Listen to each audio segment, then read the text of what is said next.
बर'नि मन्त्रि रुपनाथ ब्रह्म बिथाङा बुंनो थाङोबा जोंनि बर' हारिनि सासे गेदेमा जिउमा बिथाङानो जोंनि बर' हारिनि सुथि मोनखांनाय जौगाखांनाय राजखान्थियारि सांग्रांथि बेफोराव बिथांनि गोबां बिहोमा दङ। बिथाङा जोंनि बर' हारिनि गिबिसिन BA गिबिसिन LLB आरो गिबिसिन MLA आरो मन्त्रि आरो गोबाव सम बिथाङा कन्टिनिउवासलि माने लान्थ्रियै 29 बोसोर बिथाङा मन्त्रि जानानै दङमोन।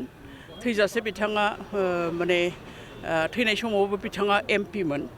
दा बे हिसाबैनो बिथांनि बिहोमाखौ जों बुंनानै फोजोबनो हाया। राजखान्थिखौनो होन समाजखान्थिखौनो होन थुनलाइखौनो होन बिथांनि बिहोमाया जोबोद गेदेरथार। जों जुदि नायो जे बिबार मुगायावबो बिथांनि बिबारनि बिलाइफोरखौ बिबार लाइसिनि बिलाइफोरखौ बोदलायोबानो जों बिथांनि बिहोमाखौ नुनो मोनो।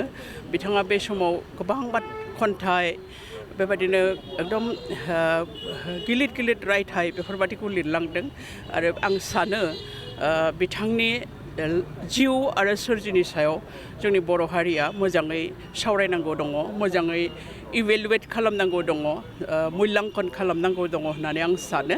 आरो बिथाङा जोंनि बे बर' हारिनि खौसेथि जौगानाय आरो राजखान्थि कनसासनेसनि मोनसे सासे बिथाङा माने जोंनि माने मा होनो बेखौ सिम्बल जानानै जेब्लाबो थाबाय थागोन आरो जोंखौ जेब्लाबो बेबायदिनो बर' हारिखौ दैदेनलांबाय थानो हाथों।